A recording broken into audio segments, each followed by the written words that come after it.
Welcome to the Blue Cafe. We offer stories of infidelity, betrayal, and redemption. Please like and subscribe. Cheers. Now, on to today's story. Online Journal Day 165, feeling strangely fine. Let's begin with this. I am 244 pounds down from 309 from when I started. So I'm feeling really good about that. Arms getting that good definition again and my guts shrinking. Been doing a lot of bike riding here on the island and I ain't even been holding back on what I eat, though I'll admit, my portion size and my snackage is down. Especially after dinner. Firstly, Sweetie's Cafe is the shit. I had a very interesting version of eggs benedict with their Kalua Pork. Was awesome. I'm not a breakfast guy, per se, but breakfast here is awesome. Went to the BareFoot Beach Cafe a couple times and decided loco moco is my third favorite breakfast of all times. Behind classic eggs benedict, and the traditional 2 sausages, 2 sunny side up eggs, wheat toast, and hash browns. Though that's been replaced with this Portuguese sausage that is fire. No, I have not come home. I spent an extra amount of money to stay here a little longer. Since I was a sucker at one point and got one of those stupid timeshare thingies, which is what we use to entertain clients at the resorts, my lodging isn't really an issue. Got a shit ton of points.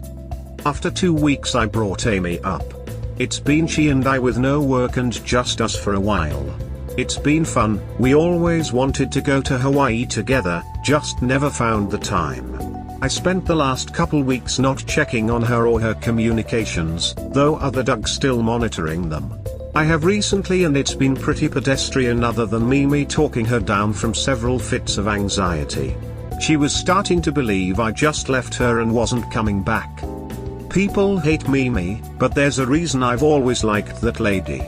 She first told Amy to calm her tits and then told her that didn't sound remotely like anything I'd do, and that if I was going to break up with her, I'd tell her to her face.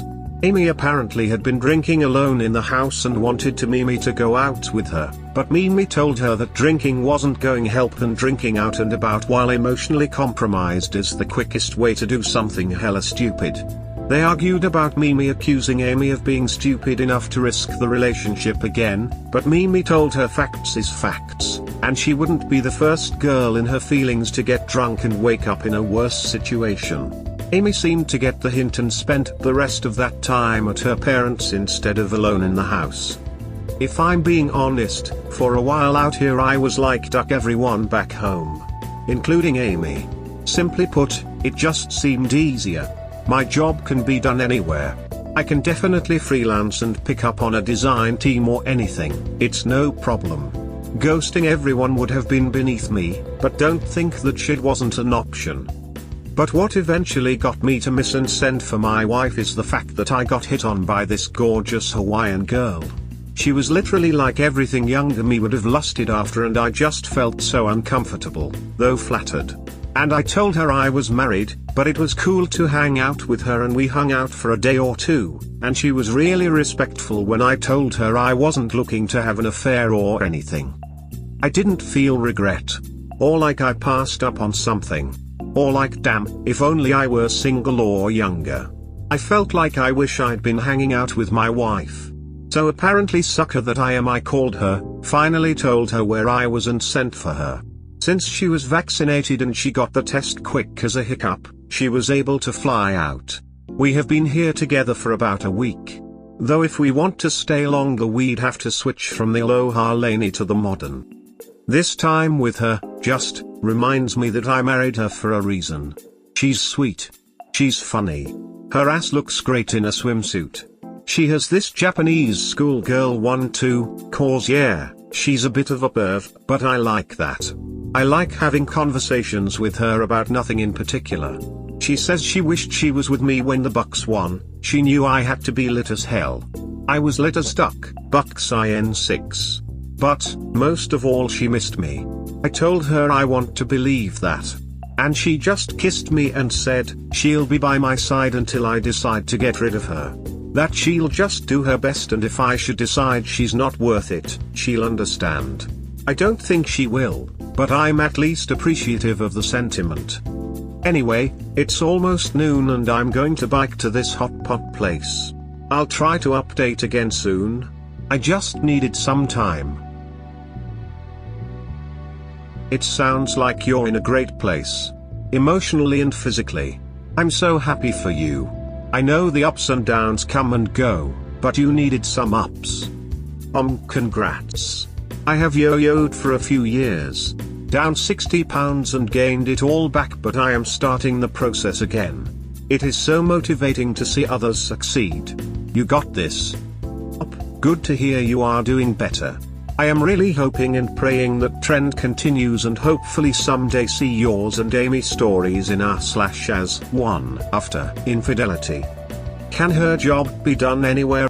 Because it sounds like Hawaii is agreeing you with. Ita for not returning to my job, not the a-hole. I used to be the project director of a design team. A bunch of freelance artists that pool their talents together to do projects. It was founded by me. Now, full disclosure, I had recently dealt with my own brush with infidelity before this situation, and it may have influenced my reaction. My former protege, Dawn, had an affair with a client. This bothered me for a number of reasons. One, because of the unprofessionalism of it, and how that's influenced the actual work. Dawn had been allowing changes, and other work to be done outside of what is contracted, causing more work for others that isn't being paid, but that's the business side. My big issue, other than being disappointed as hell with it, is I not only brought Dawn up into the group and trained her, but I introduced her to her husband Kurt and was the best man at that wedding. He is our freelance accountant. I've known him longer than Dawn. The issue came about when I found out the team wanted to rug sweep the situation, even though Kurt is our friend and does investments, taxes, and financial consulting for everyone on the team. They all wanted to hide it from him and just go about like nothing was wrong, a decision they decided behind my back without consulting me, because a member of the team had the false impression that I was too close to Dawn because I liked her. Given the situation, I wasn't happy with anyone and the whole meetings behind my back, and the deceptions and betrayals involved were too much for me. So I decided to leave the team I started. I promoted my replacement, settled all accounts, and made sure things could run without me. No one wanted me to leave, and everyone said I was tripping. But I don't feel like working with people who would do that to someone like Kurt, who has helped us all over the years in many ways above and beyond just what we hired him to do. I'm also not cool with several meetings behind my back to hide the situation and come up with a plan of action without me. If y'all can do all that, y'all obviously don't need me.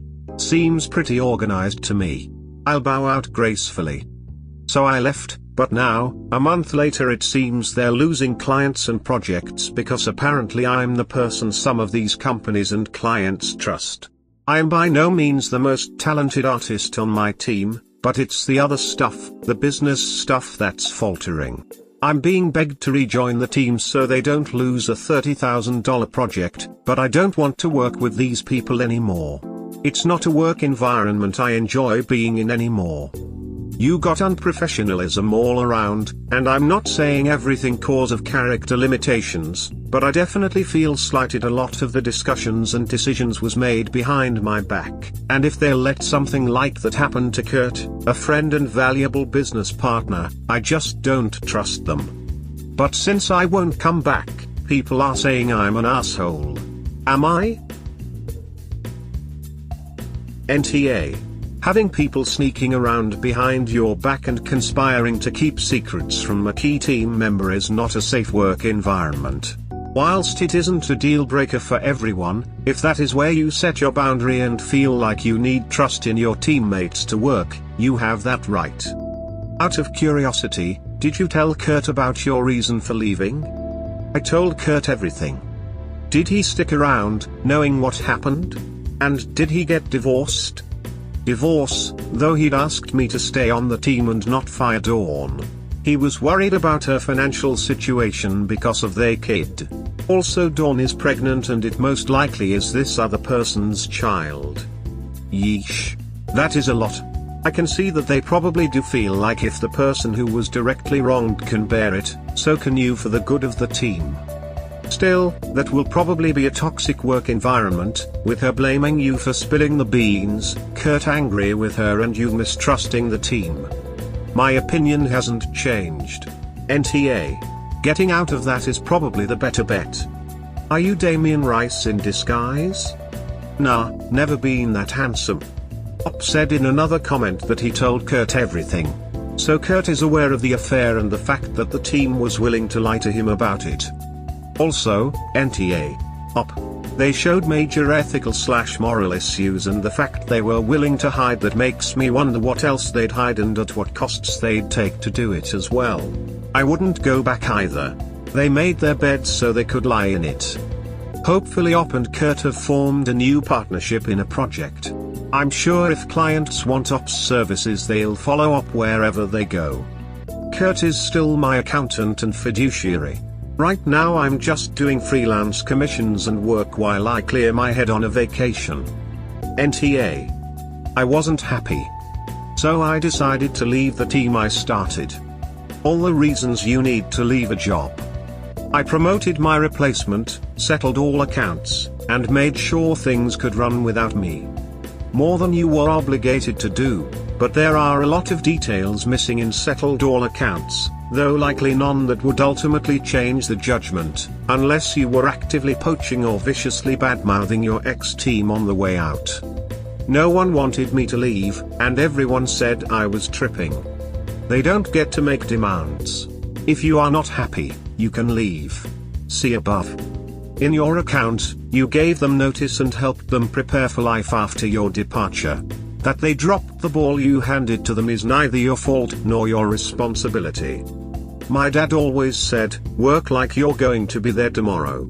So that's what I do. I made sure everything was right before I left.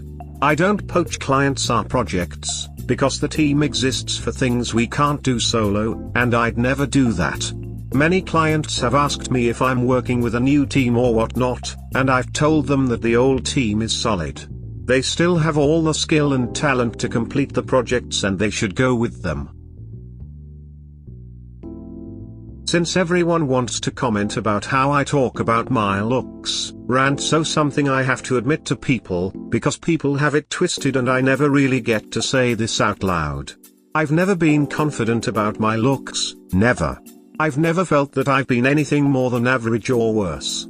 My self-confidence in that aspect of my life is below average, but that's one aspect of my life. I'm successful as duck in almost every other aspect of my life, so I've never really given a shit about people's opinions of my views, self-confidence in regards to my looks.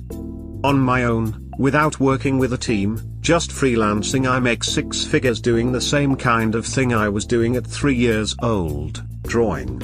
I have no boss, no master, and have literally been able to do whatever the hell I wanted most of my adult life. I spent maybe a year working for someone else, having a boss instead of clients to behold to. That was a shitty experience I'll never repeat. I'm 27, successful in my industry, financially stable even if I divorce and give my lady half of everything and the house, and alimony, which none will happen cause I was smart enough to get a prenup. But let's talk about this for a moment, cause I'm really curious about how other people see this issue. Does your feelings about your looks make up the bulk of your personal image? I've dated women in my life, quite a few. Very pretty to average. Never dated a 10, but I don't think a single woman has ever dated me because I was the hottest guy in the room. I never needed to be. I'd have loved to be, but it was never necessary and I've never been confident in my looks. What I am confident in is my personality, my charm, and my ability to be a whole-ass human being. And if that ain't enough for a woman, then that ain't enough. I'm not all up in arms about it and don't see how others are. Realistically, there are more beautiful women than there are men to date them. There are more women of value than there are guys to take advantage of. I've never in my adult life been worried I'd ever be all alone or wouldn't be able to get a woman of value, or good looks. Trust me, the former isn't as hard as you think and the latter is a low bar.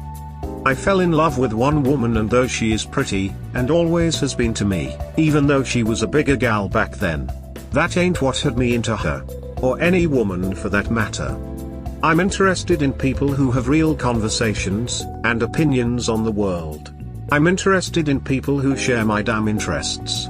You know, I like sports, video games, anime, reading novels, and art. I care deeply about my community and my people, and I volunteer and donate. I make a difference in these streets. I couldn't fall in love with anyone who didn't share those values. Who wasn't enthusiastic about positive change in our world. I don't give a duck how pretty a bitch is. Especially if she can't hold a real conversation.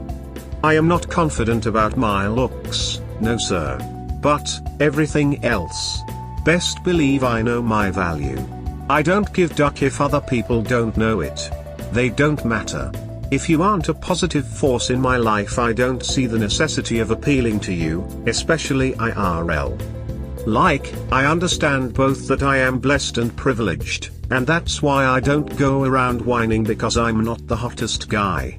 Or why I can admit that I'm not the most handsome guy and don't think that shit is a true hindrance in my life. Sometimes I sound self-deprecating about my looks. I mean, yeah, I am. It's always been the way I am.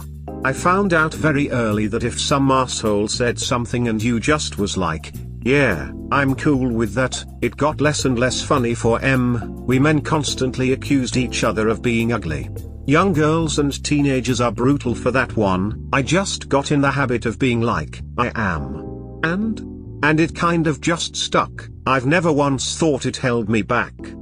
By every measure of personal success and individual success, I'm winning. So I'm focused on that. That blessing. Because not many people have that blessing. I just walked away from a design job I created, something that had steady growth, and my take-home salary was nearly $200,000 a year. Just from drawing. You got no idea how much money is out there in the creative market if you build your brand and reliability with the right fan bases. It's insane, and I'm on the low end. These new breed of Russian artists coming in with their talent is charging double what I charge and getting it. It's a lot of work, but it's there for folks to seize. I'm more focused on the fact that I got the respect of peers in my industry who want me to work with them. That I got the respect of my community and am proud of the work I do in it and for the betterment of my society. I'm more focused on the fact that I'm financially stable and successful, 27, no kids, no medical history, no student loans, no mortgage, no car payments. Until I decide whether I'm getting this Subaru or this NSX, but that is neither here nor there. My biggest concern before all of this happened was whether or not I was going to be able to collect all the Neo Geo ATSC cartridges before the prices shot up again. I'm a guy who is blessed with the biggest concern in his everyday life being whether or not I can purchase some dumb thing for my collection, or whether or not I or someone else am going to be asked to referee for the soccer games this weekend. I've seen people die. I've seen drugs. I've seen disease. I've seen a coked out mother with her crying baby addicted to that smack. I've seen people whose day-to-day life is scummy as duck, and all the time and money I put into helping them can never fix what is inside of them. And you think I give a shit that I'm not the most handsome dude walking around the planet? Life has dealt me a hand that leaves me better off than most, this despite having a pretty rough childhood growing up around some truly racist people. Yeah, I had my traumas, a lot of them. Like a lot, but I also had my blessing. Numerous blessings. I'm aware of how good I have it and have had it in my life in spite of some of the brutal things I've had to deal with. You think I spend my time whining cause it ain't even better, especially for something as superficial as my ducking appearance? I got two loving parents, who love the duck out of each other to a degree that it's kind of sickening. I came from a household where I never worried about whether or not I was going to eat, or where I lived. I was concerned about friggin' neighbor kids pissing in our pool. Was blessed and privileged. I was privileged to be raised by a man who didn't come up the way I was raised. Who had to work and struggle. Who had to deal with racism, poverty, violence, and survived desert storms. A man who instilled in me the values and appreciation for the life he'd sacrificed to give me, and the responsibility I have to the rest of the world to make good on that gift and not be a selfish dick about it. So yeah, no, I don't think I'm too handsome. I also don't think it matters. I think that with everything else I have been given, everything else I have earned, and everything I have attained, it is minuscule in the grand scheme of things. In fact, I didn't even start losing weight because I cared how I looked. I got type 2 diabetes and the doctor said lose weight or I would keep having to take the shit-causing ass pills and not be able to eat pasta. I'm dieting to be able to eat ducking ramen whenever I want without suffering for it. That's it. And if you think this post is bragging, read it again. I'm not bragging. I'm telling you that I was dealt a great hand, I played it and am winning for now. That blessing places a responsibility on my back to spread that blessing and be the kind of man worthy of that blessing. That's how I was raised. And my looks don't matter that much to the grand scheme of things because they have not hindered me in attaining success, love, and happiness for the most part. So I don't actually give as much a shit about it as it seems other people do. I mean, the fact that I don't believe I'm attractive is not as big a deal to me. I feel like I'd be selfish and self-absorbed to really focus on that given how my life turned out and is. And I'm forgiving, and helpful, and patient because people in my life had been helpful, forgiving and patient with me and it led to me having the things I have now. The life I have now, and I feel like I owe it to the universe not to duck off on that because I could just as easily been a statistic. In my experience, a man's level of handsomeness is only a huge hindrance if he is likewise bad at communicating and relating to others. If he is unsuccessful in his life and that issue of his looks affects his general confidence in other areas of his life. I can say that as a teenager, and maybe my first years in college, I had such misgivings. But I achieved, and it's hard to feel worthless when you keep succeeding. I'm not saying I don't feel bad from time to time. I'm not saying that my confidence is resolute or absolute. I'm saying, every time I'm getting down. Every time I'm feeling as if something in my life is wrong, or unfair, my brain starts calling me ungrateful and spoiled, and I remember what I have that others were not blessed enough to have. My brain tells me to be humble. I joke about it, and you'll call it self-deprecation. But to me it is just a reminder to stay humble. To me, looks can't be everything. I was a cute baby, now, I guess, I'm an average-looking man at 42 years. If I live another 42 years I'll probably look like a walking prune. I'm not even kinda well off, but I know I'm more than my appearance. Whenever I get into a conversation with someone, I'm a bit introverted, I tend to win them over cause I'm smart, funny, and cool AF and not vain enough to rely solely on looks. I, too, can downplay my appearance cause it was a defense mechanism as a kid/teen and somehow worked for me. Don't think I had any other point to make, other than I get it. You focused on your life, not how you looked in it. Thank you, that's all I'm screaming. I've been around fabulously attractive people and they're not some of their looks either, they don't seem particularly happier as a given. I just figured out, through this post, why I like you. You're the only individual I follow on Reddit. You remind me of me, in your unapologetic love for food. Food and flavors really is what life is all about. When I lived in California, I used to joke that I worked 40 hours a week so that I could afford sushi. Your early discussion of ramen, specifically duck-flavored mama, led me down a ramen road for quite a few weeks. There are so many flavors in this world. So little time.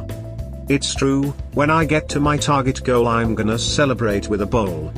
I followed your story from your first post to now and I like the way you look at life as a whole, and I love how honest you are and how blunt you are. I feel like everybody in life is too worried about being liked and nice instead of being honest, and to me that's a problem. I'd rather be told the truth than have someone like to spare my feelings, because if I find out I would be more pissed that I was lied to. It pisses me off when people rug sweep the truth. Also, I hope you are getting feeling better mentally. With your situation, I hope you get the time to process everything, because you've been getting a lot of curveballs thrown your way with the stuff with your family, the bullshit from your ex-colleagues because their choices, etc etc. It seems like you didn't have time to process it. I hope you're doing better. Ita for throwing away a lady's handbag for being rude? Not the a-hole. I'm in Hawaii having an amazing time. I've been dealing with a lot this year and it's my final days here and I'm just chilling with my lady eating some flavored ice. All is well. Out of nowhere these two ladies come by on the rented bikes from around the trees, but they aren't on the path, they're on the grass. One almost hits me, the other wobbles to the right and gets on the sidewalk. Like we're under this big tree and like you literally got to be cutting through the grass to get to where we were. They were probably coming from the BareFoot Cafe. The lady, this horribly tanned blonde, shouts at me to watch where I'm going and calls me an asshole. Granted, I almost fell back into her, but while standing under the tree well away from any path or sidewalk, I'm not expecting a bike, little less a person. Thing is, it's hard to shake my mood here on the island, so I just say good effing day to you too. I think it's over, but we notice a little handbag. Like one of those big lady wallets on the ground. Amy picks it up and asks if I think it's the lady's, and we open it up and it was hers. Though she is pale as snow in the picture, it's unmistakable. Amy asks if I think I can catch them, and I said I didn't know. But she insisted I try, even though they were rude. So I jog over to the little kiosk, get a bike and race down the street trying to find this lady. I almost gave up after 20 minutes, cause I can't really find them and I know at my speed I should have caught them. Riding back, I just happened to be on the other side of the street. I see them in this cheeseburger spot, it's called Paradise or something. I hop off my bike and approach and say excuse me, as they are sitting like right at the bar. The lady ignores me at first, but I stand next to her and say excuse me, you dropped this. What follows is about 5 minutes of this woman assuming I'm either hitting on her, a waiter, or begging for money. She's super rude and won't let me get a word in edgewise. I have the damn bag in my hand, but she doesn't seem to notice it. Then her friend recognizes me, and I think things will get normal and civil, and she goes, "What an apology, because you're clumsy." And I'm like, speechless, cause this doesn't seem like real life. I make the mistake of asking is she okay, because none of this seems warranted at all, and she cusses me out for 3 more minutes before a staff member asks if I'm bothering her and if I was there to eat. I said no, I just needed to talk to her. I still have the thing in my hand, and I wave it at her ass, but she doesn't notice, scoffing and turning away. So I leave. So embarrassed and pretty pissed, I decided to just chuck her shit in the trash and ride back to my wife. When I tell her what happened, she says I was petty. I could have just left the lady's bag on the counter. I told my mom and she somehow agreed. Somehow I'm the asshole here. Ita? NTA. You made more than a good faith effort to return it. Even though the way you were treated initially, no one would have blamed you for not bothering to. It's on them for not being able to get over themselves long enough to see the pocketbook you had brought. Yes, you could have left it on the table before you walked away, sure, but frankly they clearly demonstrated that they deserved to lose their stuff. NTA. Yeah, no, that's what I thought. But apparently it's my job to hunt this crazy broad down, listen to her abuse, and then still help her, because apparently it's the right thing to do. I always try to do the right thing, but people make that difficult. But strangely, I kind of feel like an asshole, but I don't have the anxiety that normally comes when I do something my family would call beneath me. It seems you may feel upset because of your wife's reaction. Forgive me if I'm reading into this. Your wife is probably feeling the call of the handbag code. You don't mess with another woman's purse and should make all effort to return it if lost. She wasn't at the second meetup with this lady, right? She may not realize exactly what you were dealing with. If she is still upset, show her this thread. You, my gallant friend, are NTA. If the wife feels so strongly, then why didn't she go ahead and return the bag instead of making Op do it? She may have honestly thought Op had a better chance at catching up to him than she did. Since Op didn't describe her clothes, I can't say for certain, but given the setting, it's not unreasonable to think she may have worn flip-flops or some other type of shoe bad for running or biking. Woman shrugging. TBH, with the way they were determined to be as rude as possible at every opportunity, it wouldn't surprise me if they accused you of stealing the purse if they had recognized it. You probably saved yourself more hassle by getting rid of it. That is where I thought the story was going. Why did you listen anyway? After the first words of BS out of her mouth, I'd have chucked her purse on her table and left. Learned response: I try to be civil and I try not to get angry. But the truth is, I was just really surprised, kind of slack-jawed. Oh, to have been a fly on the wall when she went to pay her bill. Lol. I would be too. It's easy to armchair quarterback, but unless you're in the situation, you never know how you'll react. I would have been surprised and caught off guard too. I get that, both parts. I generally strive to be polite to other people until they prove they're undeserving. But I think that this woman had already gone way beyond that at this point. NTA. You tried, it apparently wasn't worth enough to her for her to be civil and accept it. Let her find it on her own. I did try. I don't know if she was having a shitty day, but she certainly unloaded on my ass. I wonder if it really wasn't her bag after all. It's hard to imagine their level of obliviousness otherwise. NTA at all, BTW. Edit: well, NTA for going above and beyond to try and return this bag. It's hard to imagine I'd put in so much effort to do so. But if it really was somebody else's bag, there's the effect on that stranger, as you/Bear pointed out. It wasn't. Think about it, he never saw the bag on her person or falling from her bike. He noticed it on the ground after she left. Then, looking inside, he saw a photo. In spite of the skin color being completely different and his only seeing the lady for a split second under stressful conditions, he judged his identification as unmistakable, as most eyewitnesses do. Even though identification under such conditions is shaky at best. That would explain why she responded negatively to him approaching her at a restaurant, rather than giving it to a waiter, then waving her bag in front of her face for 8 minutes, insisting she take it.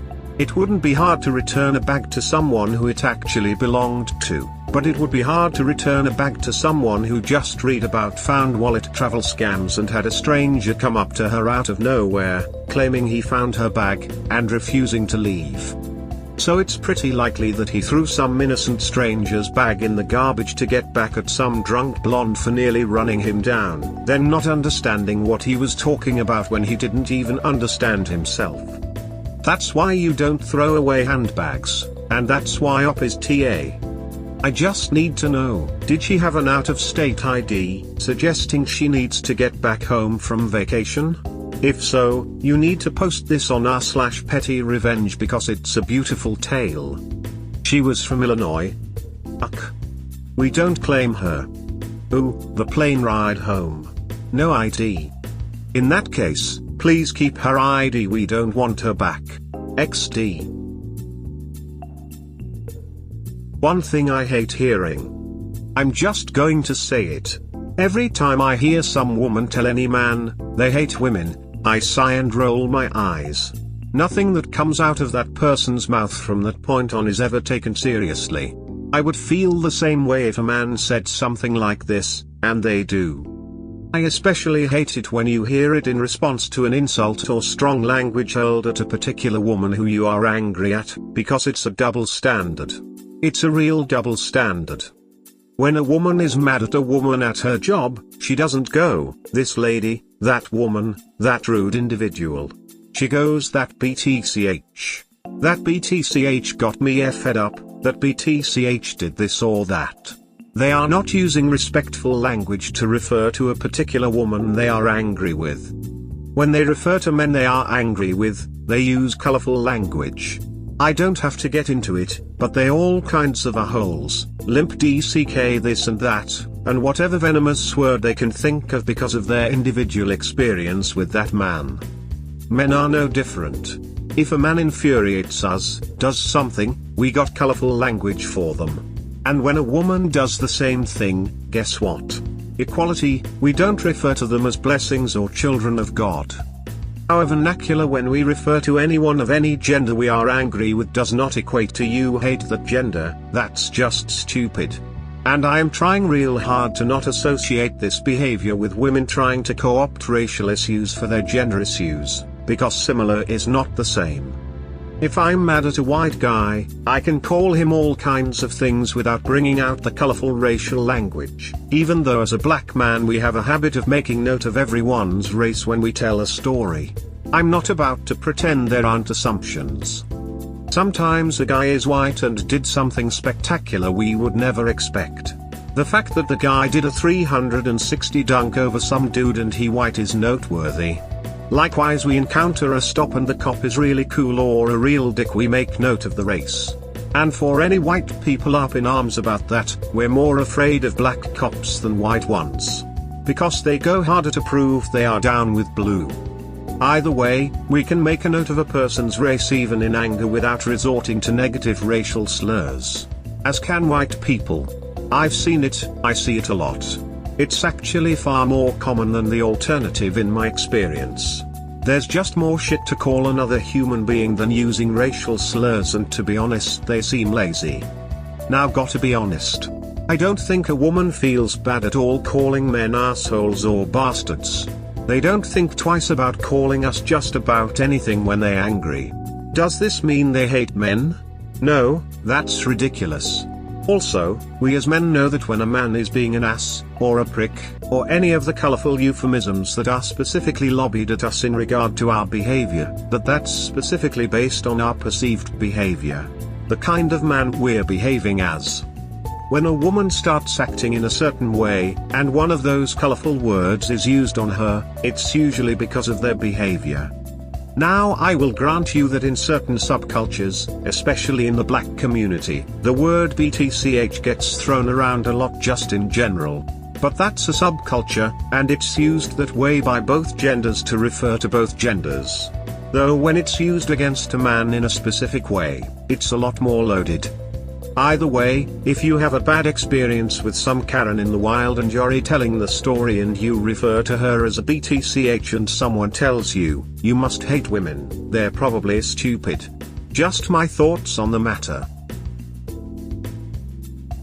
Only love and you are happy with it. Congratulations. I wish you the courage and patience to deal with the problems your wife will experience in the future. Online Journal Day 180, a little ranty update. So, I guess I'll begin with me and Amy. So, both inside and outside of our therapy sessions me and Amy have been talking, really talking. I've learned things about her and our relationship that have been enlightening to say the least. None of this is in order, when it was said, or anything. I'm just going to ramble on about things we've talked about in and out of therapy.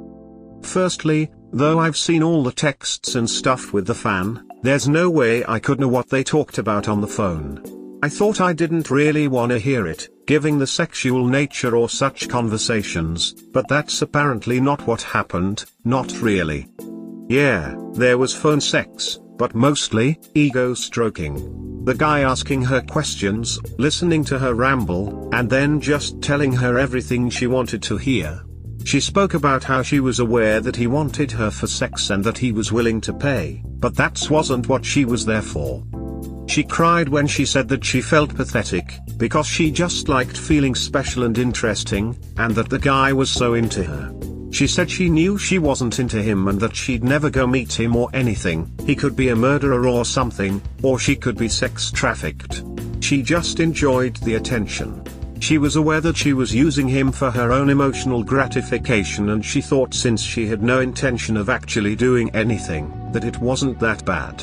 Of course she cut me off before I could chime in on that, as she pointed out it was extremely bad, worse than it even sounds, and she was horrible for doing it. She was very clear she wasn't making any excuses, just answering the therapist's question. She said the guy wasn't interesting, or charming, or alluring, but he would lob compliments at her and hang on her every word. She said she felt like she could say and talk things with him because she never intended to do anything, or meet the guy, so she didn't feel embarrassed saying them. She felt in control, like she could do whatever anytime she wanted. But then said she would ignore him for days at a time, then have a bad day at work or slid back up a few pounds on her diet, and he would always tell her what she wanted to hear. I asked, was I lacking in my support? Was I not there for her in these moments? She told me that it wasn't really the same. Sometimes, she was embarrassed to talk to me about stupid little things bothering her, or to talk to me about thoughts and ideas she was having. Things she wanted to do when we lost weight together, stuff like that, cause she knew what I would say. Amy said she loves me and appreciates me, and doesn't want to trade what we have for anything, but there are times when I'm too practical.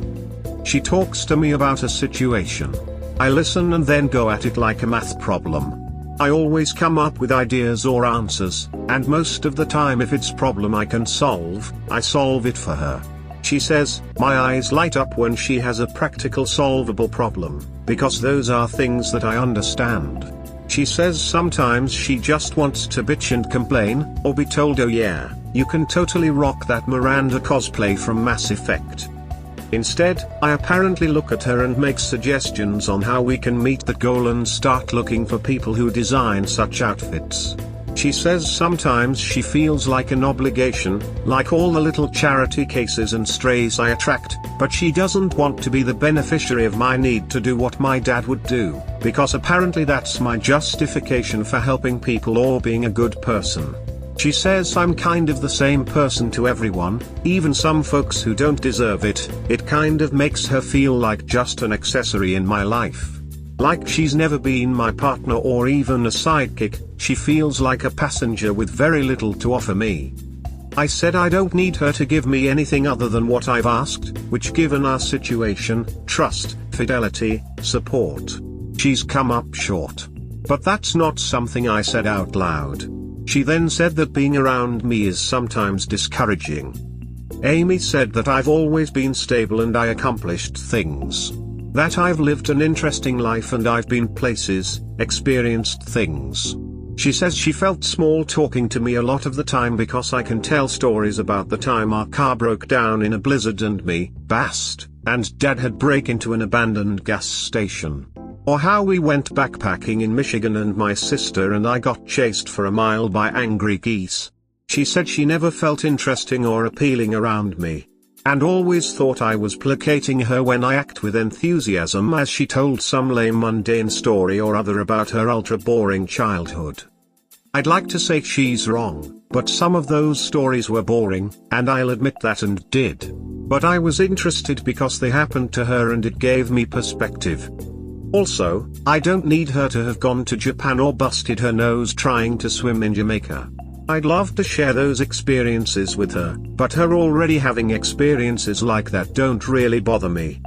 I try to explain I am a simple man. You talk to me and have real opinions on anime and video games.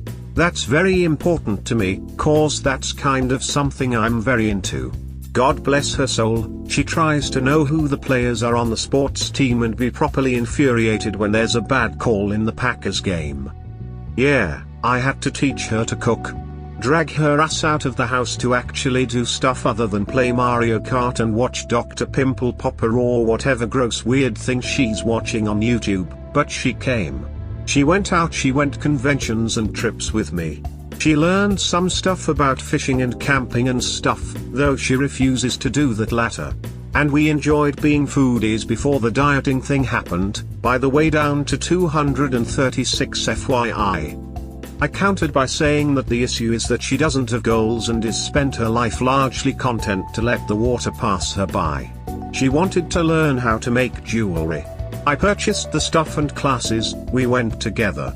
Now I know how to make jewelry and she quit. When she said she wanted to make trinkets for Etsy or make our own garden in the backyard, I did that. I went with her to the arts and crafts things, I went to Lowe's and got all the stuff. It all ends with her watching me do whatever it is she wanted to do. things we're supposed to do together. That's why the diet thing was such a big thing to me. We were supposed to do it together. And that's how I first noticed shit wasn't right. Cause we stopped doing it together, and never in the past had we stopped doing it together, but she was still doing it on her own. That conversation ended up going off the rails a little bit, and we ended the session on a bit of a sour note. Later I found out that she's known for years that I was the one who got her the position at her job. She works as a sales manager, but I can say what company it's for or what they sell, cause here where I live either answer would give it away. Just know everyone here knows this company. I knew the guy hiring at the entry-level sales position. He was a former client whom I designed a wicked tattoo for. His twin boys as Naruto characters battling it out on the Valley of the End, but the statues were of an anime version of him and his wife. Was actually a pretty detailed piece, but the tattoo artist did such a good job. He got it on his back. Anyhow, when his wife wanted something expensive, a pile-up of characters from Harry Potter, I had asked him to put in a good word for her. He said if I did the thing for free he'd see her hired on the spot. She was qualified, and I know she could do the job, so yeah, I took that deal. I didn't say anything, and I was very excited for her when she got the job. She said she found out years later from his wife and had always felt stupid because of the big deal I made about her getting the job and going out to celebrate, and buying her new suits and all that. She feels like she hasn't really accomplished anything as my wife. That she was scared I was only into her because I was almost baby trapped with the pregnancy scare, and that I went into full obligation mode. That she always felt happy and she always felt like I cared, but she never could convince herself why. That though I tried to make her feel special, that she never felt I meant it. She was my wife, and that title got her treated a certain way. That it was the title, not the person. I'll admit that I thought this was stupid, and I said that too. Cause, I didn't get it. I don't get that sentiment. I dated you to the exclusion of all others. You don't think there were others? I'm glad she can't read this, but for real, not only were there ball skanks that just wanted to duck dude on the team or team adjacent, but there were serious contenders for the job. Like Harpreet, that fine-ass Indian girl who was smart as duck. She was so intelligent and interesting, and damn was she my intellectual superior. Yeah, I was attracted to her ass. And don't call me racist, but I've never seen an Indian, like from India, Indian girl with a black guy. So, for her to be into me, to tell me she was into me and that if I wanted to go out sometime, was a boon to my self-confidence that still makes me smile to this day. But what did I say to her? I said that I'm seeing Amy and things are going great. Hey, if this had been a few months ago. That woman is a legit marine biologist right now.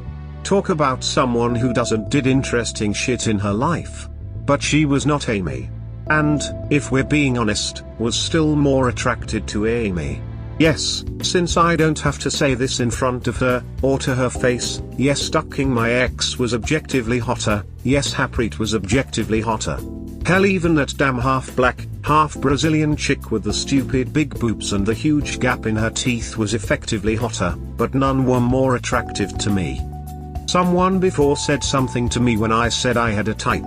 I did. I kind of like the girl next door girls. I like cute more than I like hot. And that leaned me toward Asian girls I know, mostly because all the black girls who fit the criteria were always taken. Seriously, cute black girl, with glasses, into anime. Dudes is on that shit like white on rice. Believe me, I've been too late too many times on that one. Amy was cute, thick to me. Loved that ass. Loved those breasts. Freckles, red hair, and glasses.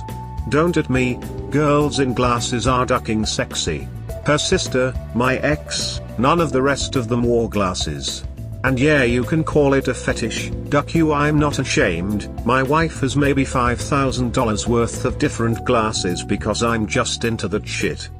Like, listen, I know I'm hypocritical as duck when I say I have no idea why other women would find me desirable given the better options around.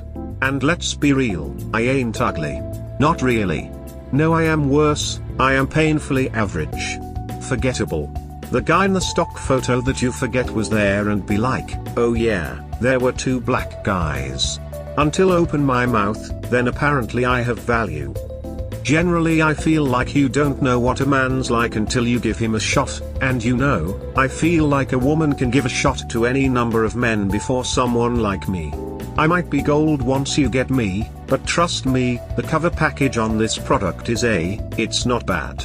At best. No one's passing up the fancy package just in case this mundane one is the shit. Amy is not this. A lot of women are not. You have no idea how frustrating it is to try to wrap your head around a pretty girl feeling ugly. I know it happens. I know in our country there are image issues and self-confidence and all that. I know, you don't have to tell me, but duck. Even ugly girls can pull. Somebody want that. All day. Amy ain't even kind ugly. She not a handsome girl. Or she kind of cute. The girl is pretty as duck. And yeah, at the time, I'll admit I said to myself, that's a solid 7 with real 9 to 10 potential. I knew what the duck I was looking at, and guess what? News flash, I didn't mind the wait. Skinny bitches are such boring lays anyway. Like okay, this is some very chauvinistic sounding shit. But please bear with me. In my humble experience, which is more than it ought to be, skinny really pretty girls just do not put forth the same effort in lovemaking, and other things. Like there are few. But on average, thick girls bring they A game every time. They don't just got to lay there and be cute. So I have to reiterate, I am attracted to you. I didn't get stuck with you. I didn't settle for you. I made a conscious choice. Since you are that choice, it kind of entitles you to my full measure. Which is kind of what those vows are about. Like, you can say to me you didn't earn it and you don't understand, but I put a fairly expensive ducking ring on your finger, so obviously I thought you and you alone was worth the forever. But it gets crazier, cause apparently, I'm bad for being patient. She says she felt like one of the things I owned, my old junk. My mentality about things always made her feel a little odd. She says I stubbornly refused to give up on things or people. I rebuilt my raggedy-ass bike. I spent more to rebuild my first car, 2000 Honda Civic C, it's still awesome, bought a body kit that kinda makes it look like a skyline. When my vase my grandma had given me in my first apartment broke, I got all into kintsugi and learning to repair it with lacquer and stuff. I still have toys, stuffed animals, video games, posters, and things from when I was younger.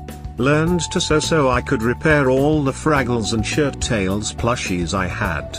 They used to belong to my sister and my brother before me. I intend to give them to my kid one day to play with as a toddler. She brought up the time I and a friend spent more money than necessary repair my old Sony Triniton from O2 cause it plays the retro games. She just wanted to get a new little TV for the man cave. She didn't understand that I had a 70-inch TV, I don't need another flat screen, I needed something that could play retro games. And that was the first damn thing I bought in college myself.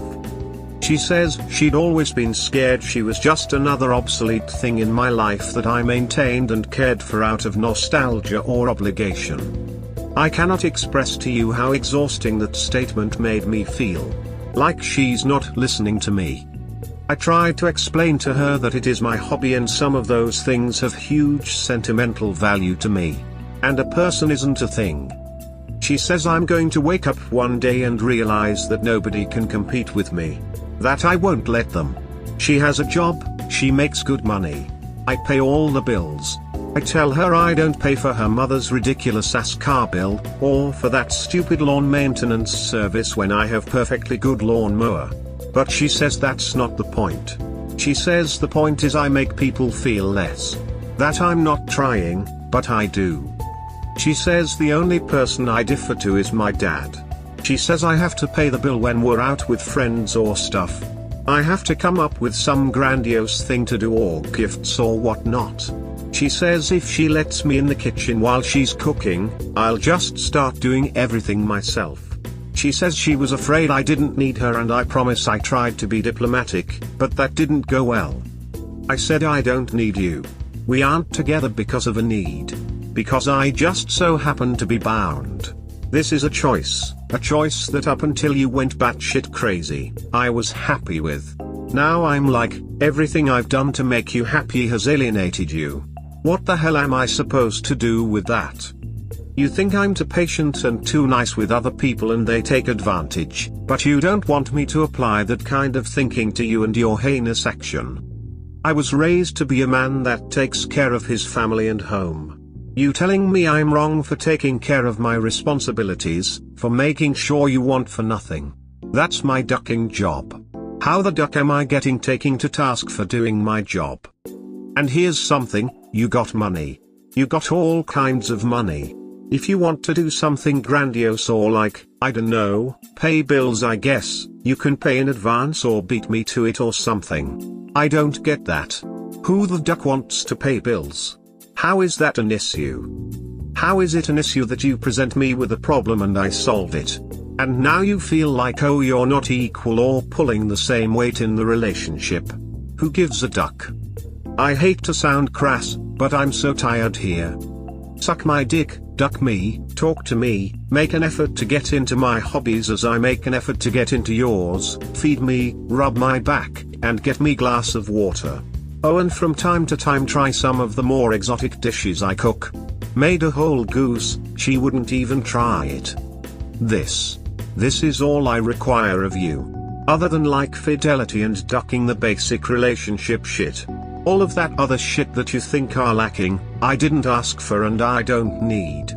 Jesus. I don't understand why her brain seems like a bag of cats. Can someone with a vagina explain this to me? Not one with a vagina, but I have a feeling where she is coming from, partly.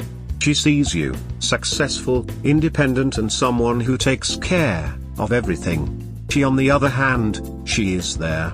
She wants to try something, you say you do it too. Like the jewelry thing. She needs some time for it, you get the hang of it quickly, she sees that, gets demotivated and gives up. You on the other hand, another success story, you can make jewelry. And then she found online camming and she was good at it. She strived and most of all, she did that without you. Now you got her into it like with the job. She made that decision and she was successful, people wanted to see her, one even would have paid a lot of money just to meet with her. She found her success story and paid a high price for it. Let her do her thing without doing it as well. Let her be more independent. Let her make mistakes without helping out and let her learn from those mistakes. Making mistakes leads often to the greatest stories that one can tell. She wants to be more independent, she is afraid that unlike you, she not only wants to be with you but actually needs you. Learn to say 2 words. Need help? When you see her doing something or trying something new out and you feel the urge to step in because you see that she is doing something wrong or you think it would be faster if you help, then ask those 2 words and accept whatever answer she gives you. That at least is my take from what you wrote, but like I said, I don't have a vagina. I don't have a vagina, but I'll take a crack at this. Insecurities are irrational and unreasonable. They are a peculiar mental issue that anyone can suffer from and they impact different people in widely differing ways. I have known intelligent and objectively good-looking women that were insecure in dating situations as an example. I have known people that have engaged in one of my hobbies for many years and knew the rules set backward and forward to be insecure in certain situations related to the hobby. Insecurities are insidious and they can attack your self-esteem in really nasty ways from the inside. One of the biggest problems with insecurities related to overcoming them is that the sufferer must open up about them. There really is no way to overcome their crippling power on your psyche without bringing them out in the light to dissect them and get to the root of them. This is extremely difficult to do as these insecurities burrow their way into your brain and they do not want to see the light of day. Very few people have the mental fortitude to face the things they hate or dislike about themselves in an objective fashion, and to be willing to do it with someone else and expose themselves like that is incredibly hard.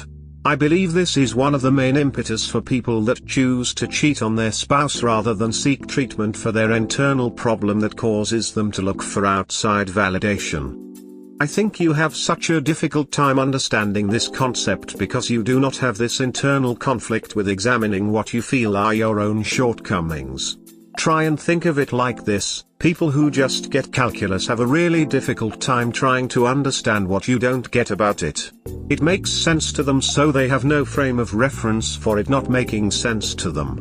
You do not suffer from the same difficulty in confronting your own insecurities, so you have a really difficult time trying to understand why others are not like you. You have no frame of reference for that crippling feeling inside you that you cannot open up about to try and solve the root of the problem. You can't win. It's either too much or not enough. Rolling eyes face. One of my favorite lines from Kirk on Star Trek goes something like this: Mr. Spock, in the known universe, only Vulcan can make the claim that its women are logical. When she comes to you with a problem or situation, the first words out of your mouth should be, "Are we fixing this, or just sharing feelings?" Pick one, and stick to it. You are either there to be a white knight, or a companion to commiserate with. Seldom both at the same time. Men's ego and self-worth are driven by the ability to be seen as a problem solver and useful maker of things, hence hobbies like carpentry and old cars. Women have been cast adrift in modern society, and have been told that anything housework related is demeaning. Then, they find that they really can't compete with male energy in a lot of fields without turning into a ruthless demon. The one ace they hold is being female, and what that does to men, all men. When they find that power, they can easily get lost in it. Guys get together in groups over sports, to make or fix things, and simultaneously hold bitch sessions, discuss the problems of the world while drinking beer. Women get together in groups to hold bitch sessions with wine, talk about anyone who is not there, and maybe make something useless or fun, unless they are Amish. Or maybe old school Italian, I dunno. Men would never have Tupperware parties, etc. Men do gun and car and trade shows. 90% of the women at trade shows are booth babes. You can tell when the economy is in the toilet when they let the idled engineers off the shop floor and into the booths, because the budget does not cover eye candy. And yes, I get the irony in this situation. We hope you have enjoyed today's episode. Please comment, like and subscribe. Cheers. Have a wonderful day or night, wherever you are.